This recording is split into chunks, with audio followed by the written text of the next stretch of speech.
예, 반갑습니다.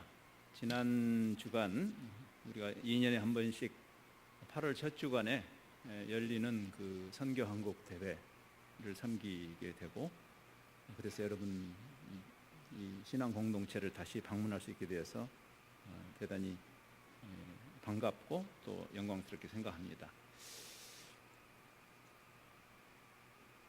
요즘처럼 도대체 선교라는 화두를 우리가 이야기하기 참 어렵다라고 느껴지는 때가 없는 것 같습니다. 우리 코가 석자인데 무슨 선교를 이야기하는 게 무슨 적절할까, 그런 생각이 들기도 합니다.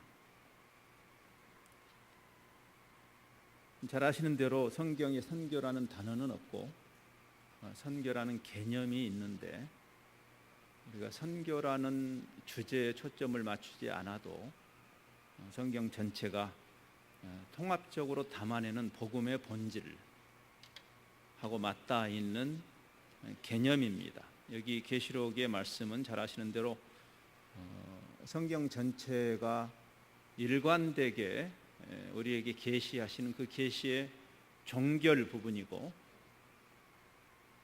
아마 무슨 청사진으로 친다면 이런 건물을 이 사랑의 교회가 지하를 파서 이렇게 본당을 설계한 설계자의 관점에서 보면 많은 도면들이 있죠. 수백 장의 도면들이 있지만 그 중에 이 건물이 완성됐을 때의 모습에 해당하는 투시도라는 게 있죠. 투시도. 계시록은 마치 그 창세기부터 시작된 하나님의 대하 드라마 같은 그런 계시의 종결 부분이라고 할 수도 있고, 하나님이 마침내 무엇을 생각하고 계신가, 우리가 많은 갈등과 그런 부딪힘 속에서 성도로서 믿음을 지키는, 그리고 이 세상 잠시 살면서 신앙의 양심을 지키면서 우리의 그 신앙의 경주를 다했을 때 마침내 어떤 모습이 이루어진다는 말인가,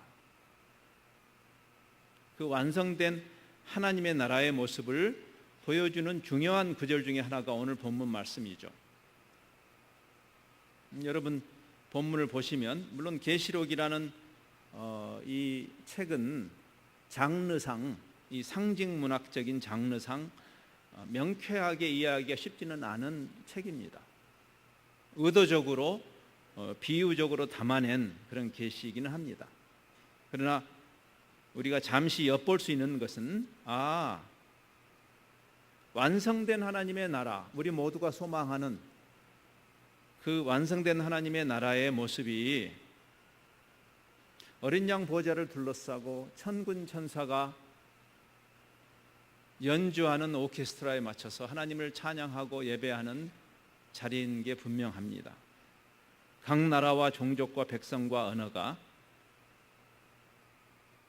함께 모여서 하나님을 예배하는 자리, 잠시 생각해 봐야 될 것 같습니다. 여러분 주일에 이렇게 와서 1시간 남짓 앉아 있는 것도 힘드신 분들에게는 천국을 내가 꼭 가야 할 것인지 한번 생각해 봐야 하는, 예배에 대해서 많이 생각해 봐야 되는 그런 계시입니다.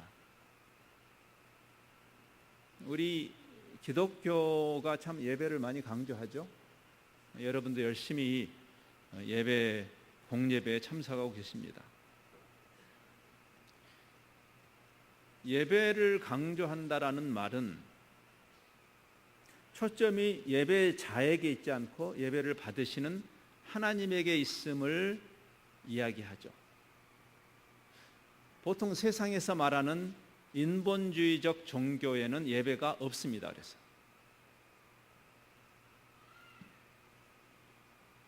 무당을 찾아가서 부적을 붙이거나 투닥거리하는 사람이 천지신명의 영광을 위해서 하지는 않을 것입니다.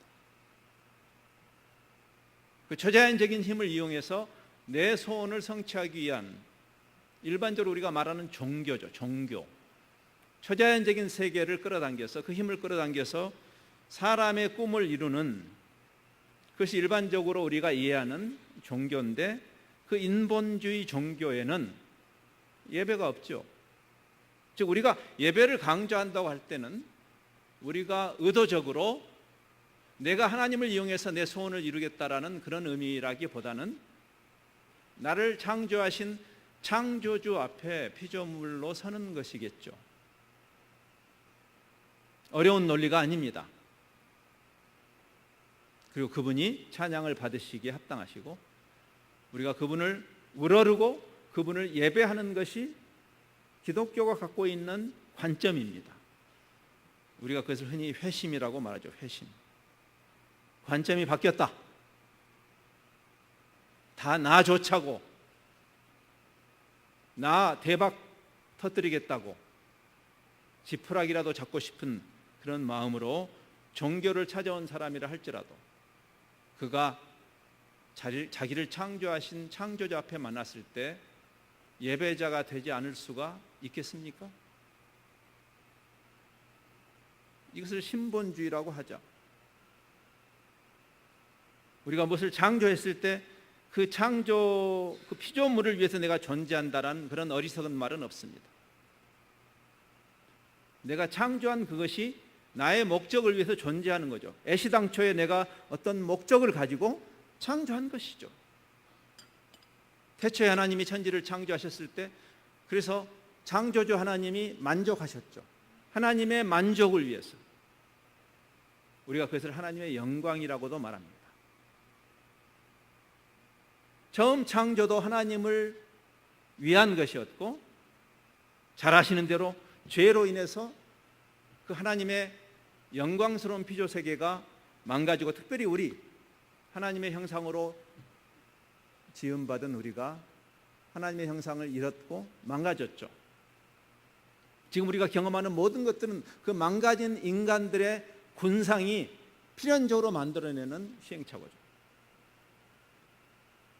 하나님이, 여러분이 작품 활동을 하시는 분은 어느 정도 짐작하실 겁니다.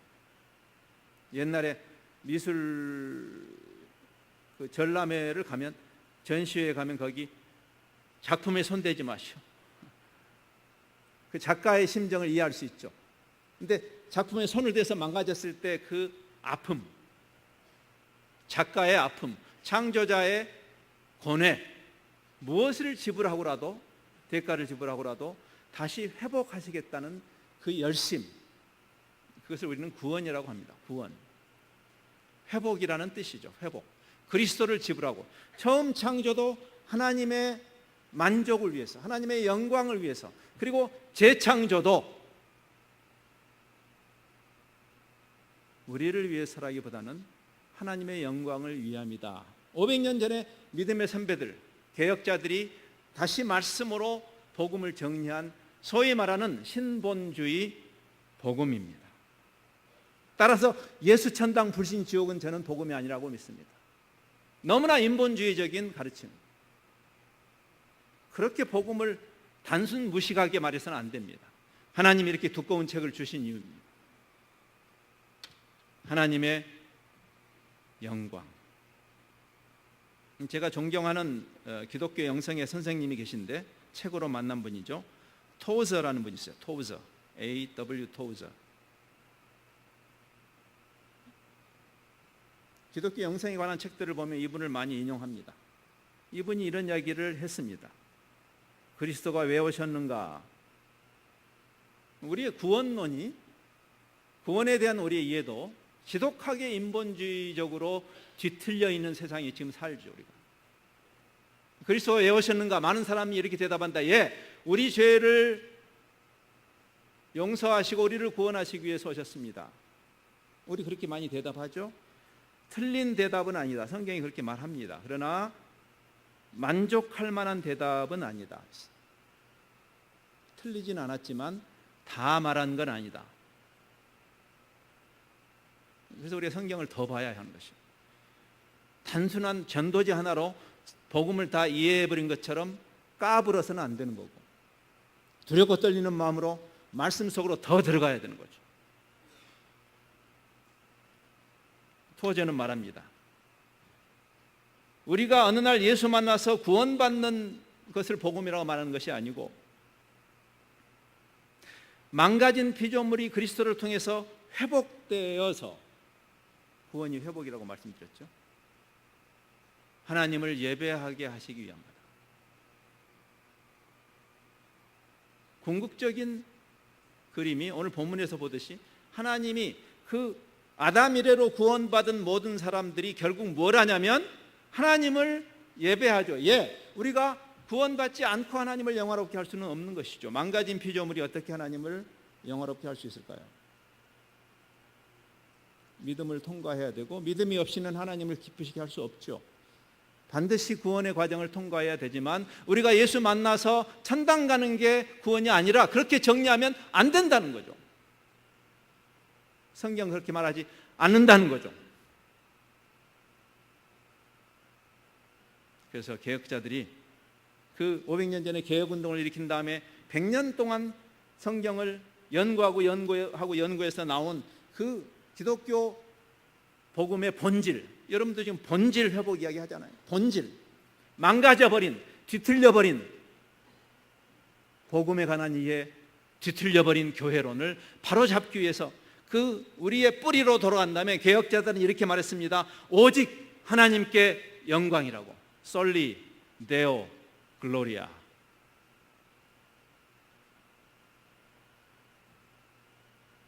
그래서 여러분이 웨스트민스터 소요리 문답 학습 세례 문답 하실 때 하셨죠? 인생의 본분이 무엇입니까? 인생의 본분이 무엇입니까? 왜 사냐? 그 말이에요. 왜 사냐? 예수 천당이 복음이라면 예수 믿는 순간 죽는 게 낫지. 왜 이 어정쩡한 세상에서 어정쩡한 제도교회에서 몸담고 계십니까? 이 고통을 감내하면서. 그 대답 아시죠? 하나님을 영화롭게 하기 위해서. 내가 하루를 더 살아도 살아야 되는 이유는 하나님을 영화롭게 하기 위해서. 솔리 데오 글로리아. 이사야서 43장 21절은 그래서 그거를 이렇게 간략하게 한 문장으로 말합니다. 이 백성, 하나님의 백성, 이 백성은 내가, 하나님이 나를 위하여, 하나님이 우리를 위하십니다. 하나님 우리를 사랑하십니다. 왜 그럴까요? 내가 왜 이걸 아낄까요? 왜 기스나지 않게 내가 지킬까요? 왜? 내 거니까. 내가 얘 것이 아니고 얘가 내 거니까. 하나님의 하나님 되심을 인정할 때 예배가 시작되는 것이죠. 내가 나를 위하여 지었나니 나를 찬송하게 하려 함이니라. 방금 찬양하셨잖아요. 25절은 이렇게까지 말합니다. 너희 죄를 용서하는 것조차도 너희를 위해서가 아니라 나를 위해서, 하나님의 영광을 위해서 우리 죄를 용서하신다고 말씀합니다. 그래서 우리는 한번 스스로에게 질문해 봐야 될 것입니다. 개인적으로나 공동체적으로 우리의 기도는, 아니 우리의 예배는 본질적으로 합당한 예배인가? 우리가 주일날 명색이 교인인데 주일 예배는 빠질 수 없고, 그래서 1시간 눈 질끈 감고 참아내면 그게 예배인가? 요즘 예배가 예배되게 하소서, 교회가 교회되고 예배가 예배되게 하소서, 요즘 시의적절한 찬양이죠. 교회가 망가졌으니 교회 본질이 회복되고, 예배가 망가졌으니 예배의 본질이 회복되게 하옵소서. 너무 적절한 찬송 아닙니까? 근데 도대체 회복된 예배가 어떤 것일까? 과연 성경이 우리에게 말하는, 우리가 습관적으로 관행적으로 의무감으로 하는 1시간짜리 예배 말고, 의전으로서의 예배 말고 진짜 성경이 말하는 예배가 뭘까? 예수님의 예배론으로 가야 되겠죠? 많은 교회들이 요한복음 4장에 있는 그 예수님의 예배의 정의, 사마리아 여인과의 대화 속에 재밌는 장면입니다. 가장 예배를 논하기에 합당해 보이지 않는 대상, 그 사마리아의 여인, 그것도 보통 사람이 아니고 행동이 방정하지 않은, 많은 문제를 안고 있는, 도대체 예수님이 예배를 논하려면 최소한 바리새인들이나 그 종교 지도자들과 앉아서, 제사장과 앉아서 예배란 하고 조직신학적으로 예배를 논해야 될 것 같은데, 가장 상황적으로도 예배를 이야기하기 맞지 않아 보이는 그 장소에서, 맞지 않아 보이는 그 대상에게 예수님이 우리에게 친숙한 이 예배론을 말씀하시죠. 그 이유는 나중에 우리가 결론 부분에서 깨닫게 될 것입니다마는, 하나님은 영이시다. 여기서 예배할까요? 저기서 예배할까요? 아름다운 건물입니다마는 장소는 아무 의미가 없습니다. 하나님은 영이시니까. 솔로몬이 그 성전을 건축한 다음에 하늘의 하늘이라도 창조주 하나님을 담아낼 수 없는데, 인간이 지은 이 허접한 건물에서, 미안합니다, 이 허접한 건물에 하나님을 담아내겠다고?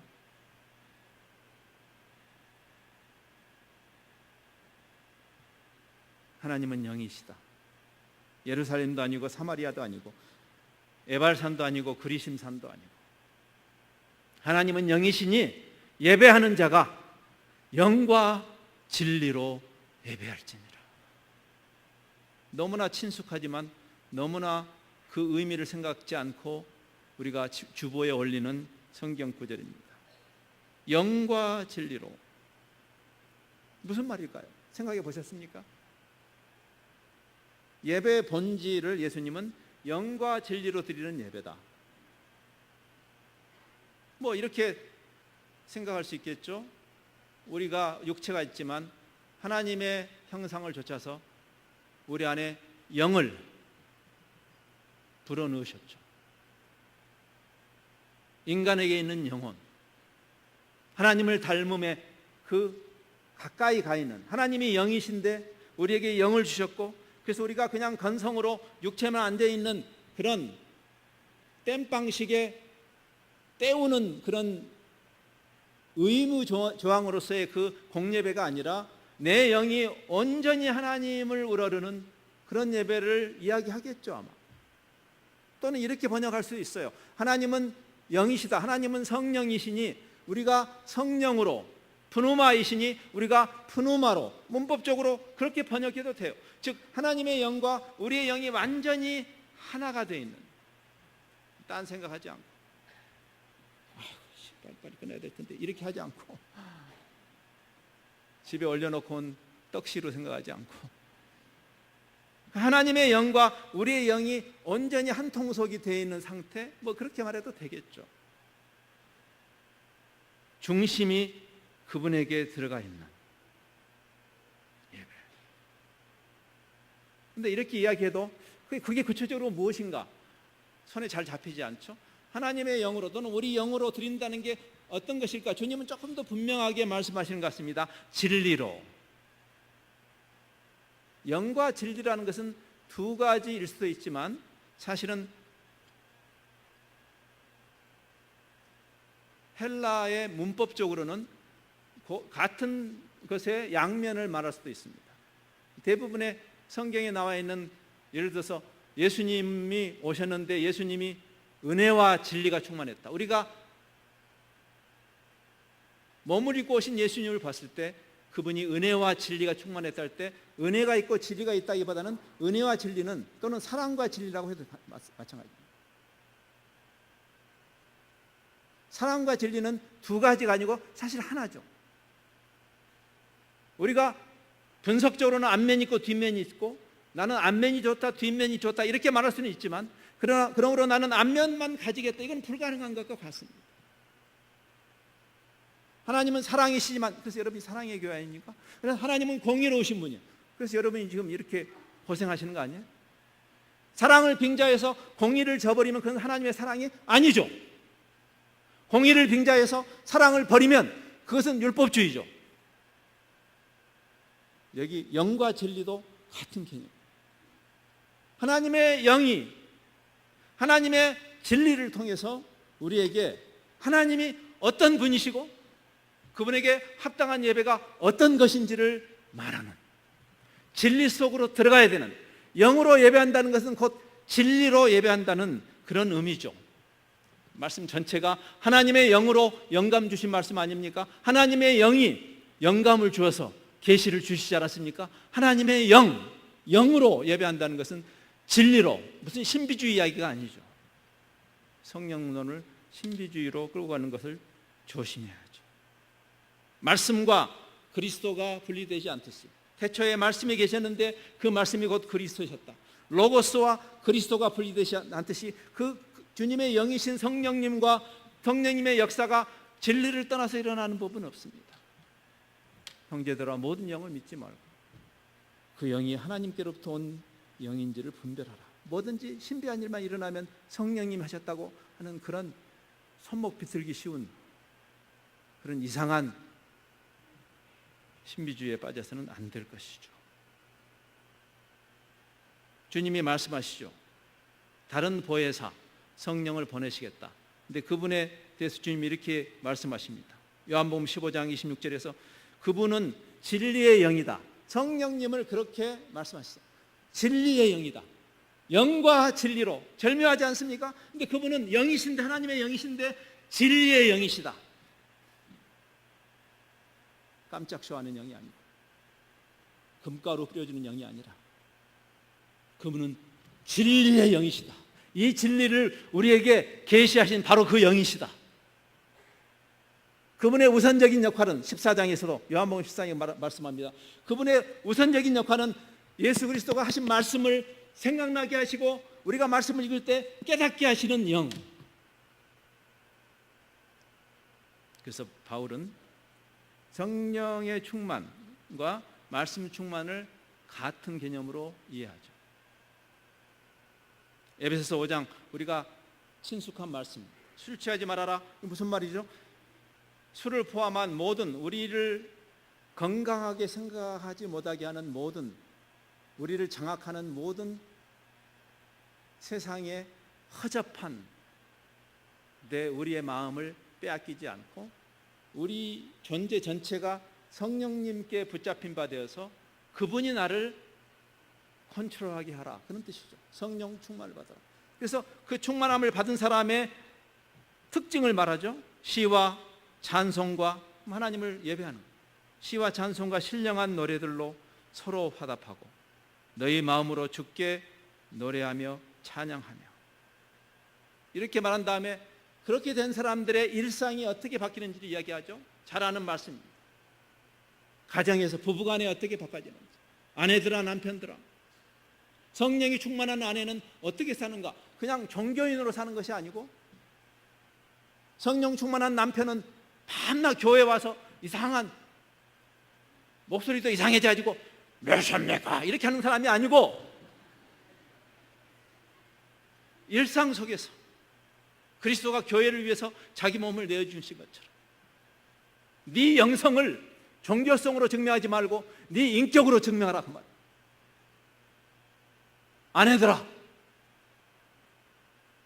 믿지 않는 남편이라도, 고린도서는 말하죠. 아니, 베드로서는 크리스찬 와이프가 된다는 게 어떤 의미입니까? 성령 충만의 결과.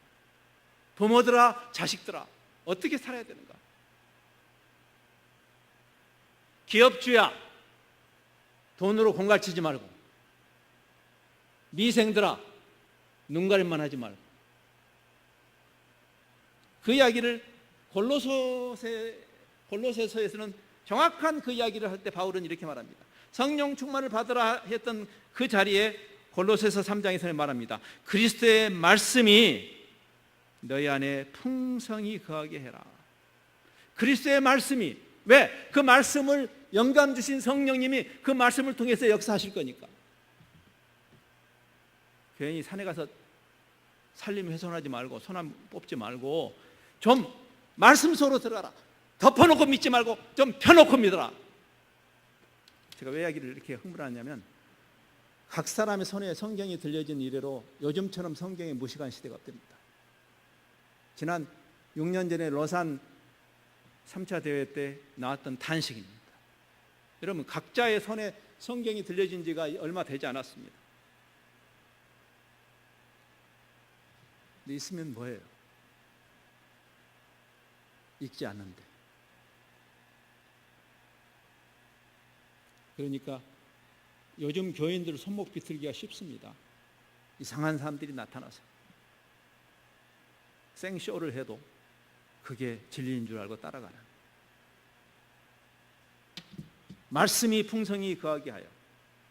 그러면 어떤 일이 생긴다고요? 똑같은 이야기를 하고 있어요. 모든 지혜로 피차 가르치고 권면하며 시와 찬송과 신령한 노래를 부르며 감사하는 마음으로 하나님을 찬양하고. 똑같. 그러면서 그 다음에 나오죠. 아내들아 남편들아. 말씀이 충만한 사람들이 어떻게 살아야 하는가? 말씀대로 살아야 되겠죠. 그래서 우리는 말씀 안에서 성령님의 임재 가운데로 가는 것입니다. 성령께서는 말씀을 통해서 우리에게 그 인도를 하시는 것이죠. 자, 이제 결론을 향해서 갈 시간입니다. 요한복음 4장의 예수님의 예배론과 오늘 본문을 연결해야 될 상황이죠. 그 예배와 본문이 어떻게 연결되는가? 아까 그 토저라는 선생님은 또 이렇게 말씀하셨어요. 현대 그리스도인들과 교회에 끔찍한 질병이 하나 있다. 끔찍한 질병. 그것은 하나님의 위대하심에 대한 무식함이다 그랬습니다. 하나님의 위대하심에 대한 무식함. 하나님을 예배하는데 예배자가 내가 예배하는 그분이 어떤 분인가를 이해하는 것. 원래 영광이란 말이 뜻입니다. 재밌죠? 이런 추상명사들이 번역이 어렵습니다. 왜냐하면 정확하게 그 추상명사가 담고 있는 의미의 범주와 거의 부합하는 상대방 언어를 찾기 어렵습니다. 우리는 영광이라는 말을 썼을 뿐입니다.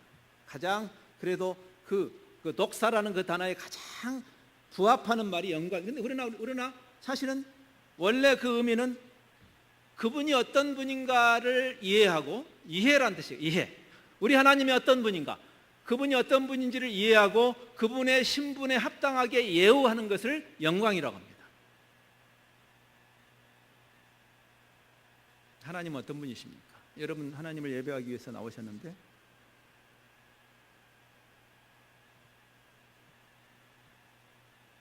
여러분 교회가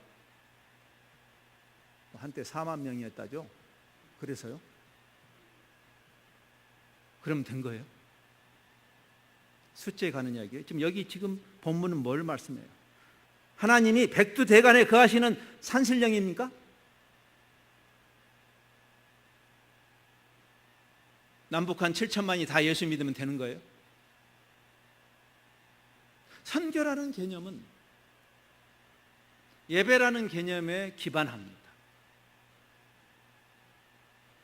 선교란 말 안 해도 좋아요.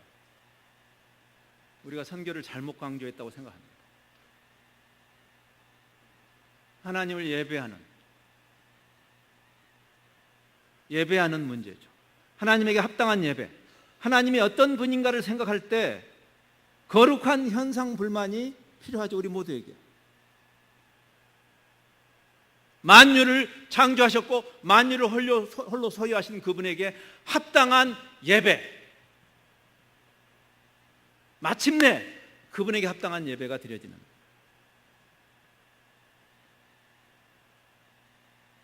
그 이야기를 하고 있죠.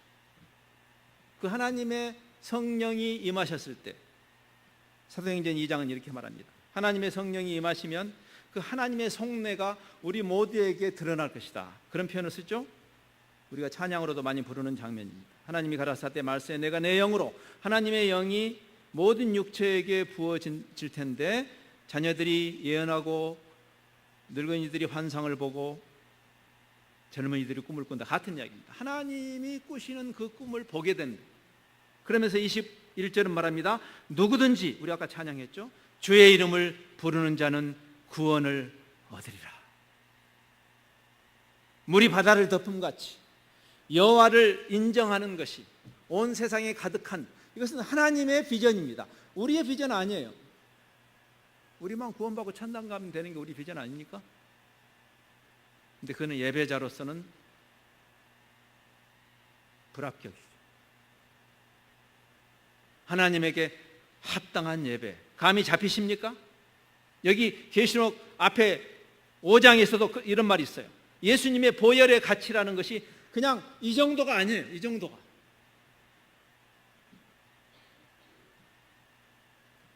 그들이 새 노래를 불러 이르되, 우리 본문하고 비슷한 말씀입니다. 두루마리를 가지시고, 옛날에는 이렇게 책이 이렇게 안 돼 있었고 둘둘 마른 두루마리였죠. 임봉안. 그래서 그 임봉을 뗄 수 있는 자격이 있는 분이 그리스도라는 이야기를 하는 거예요. 두루마리를 가지시고 그 인봉을 떼기에 합당하시도다. 일찍이 죽임을 당하사 각 종족과 각 언어와 각 백성과 각 나라 가운데 사람들을 피로 사 하나님께 드리셨다. 예수 그리스도의 보혈의 가치가, 그 보혈을 그냥 수채구멍에 쏟아버렸어야 되겠습니까? 우리가 상징임에도 불구하고 성만찬을 할 때마다 부들부들 떨면서, 거의 우리 목회자들과 장로님들이 흰 장갑까지 끼고 이거 엎드리지 않으려고 얼마나 왜? 이게 상징임에도 불구하고 그리스도의 그 보혈이 땅에 쏟아버리셔야 되겠는가 말이에요. 근데 그 보혈의 값어치가 각 나라와 종족과 백성과 언어, 하나님께서 그 정도의 대가 지불을 하셨다 그 말이에요. 이미.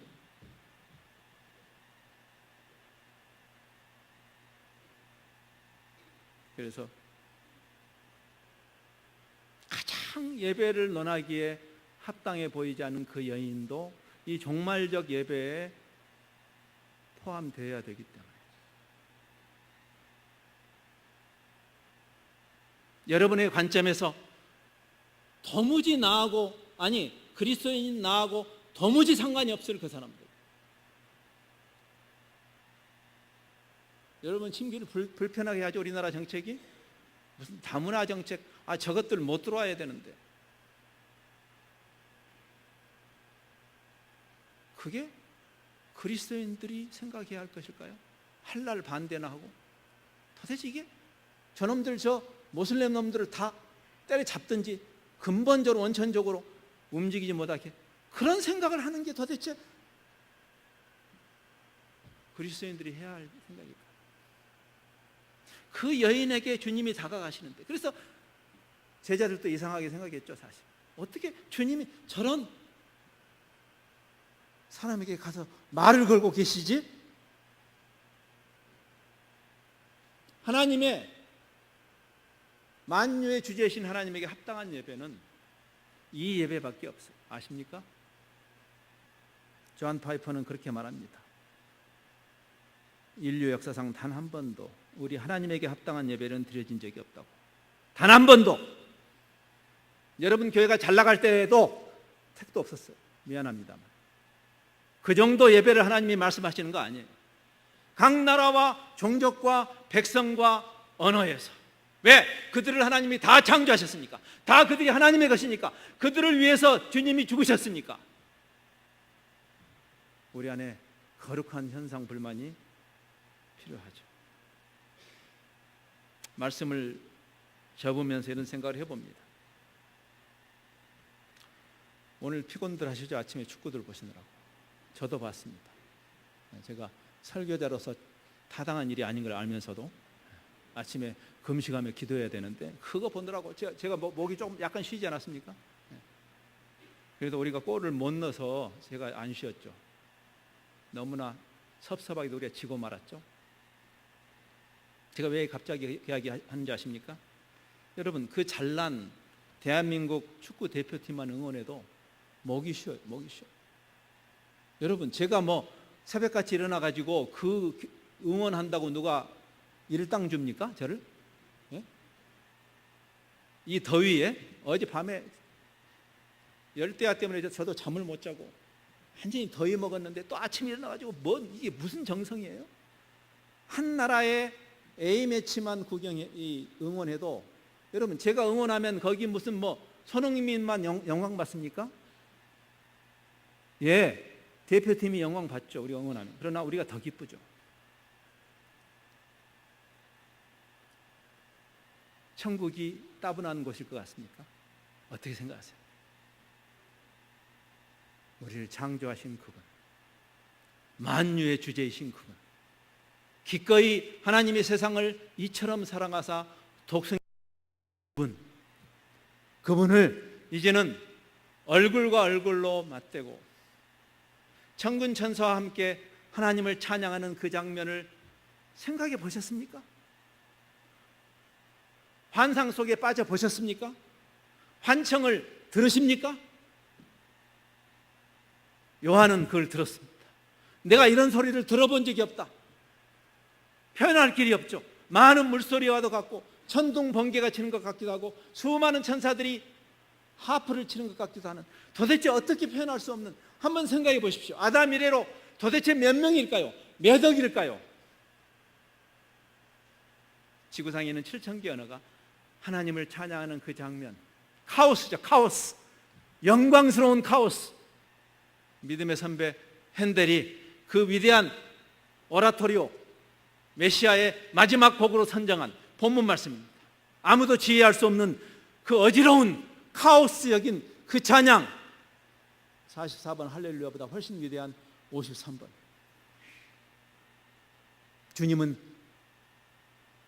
그 예배를 지금도 오매불망 학수고대하시는 것이죠. 그 꿈이 우리의 꿈이 되어야 되지 않을까요? 왜 하나님이 여러분의 지역사회에 그 외국인들을 보내주신다고 생각하세요? 왜 여러분의 직장에, 여러분의 캠퍼스에, 제가 선교사라고 여러분을 다 선교지로 가라는 이야기가 아닙니다.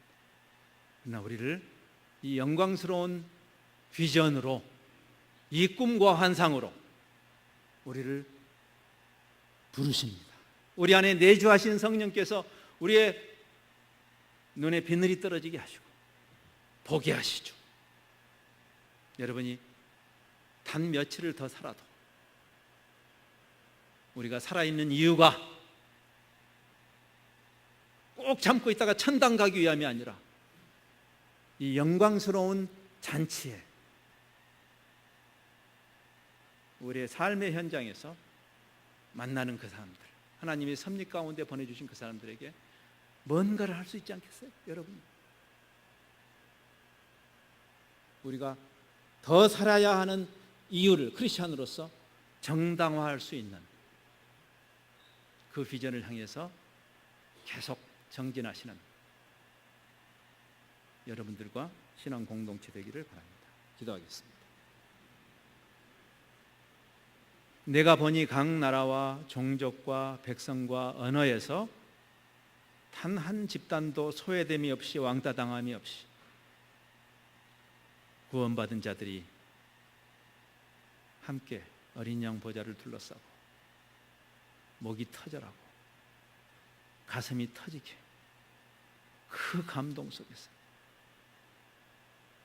대한민국 축구 대표팀만 응원해도, 양궁 대표팀만 응원해도 그렇게 가슴이 터질 것 같은데, 마침내 천지를 창조하신 하나님을 얼굴과 얼굴로 직대면하고 어린 양 보좌를 둘러싸고 주님을 환호하는, 주님을 우러르는 그 영광스러운 완성된 천국을 사모합니다.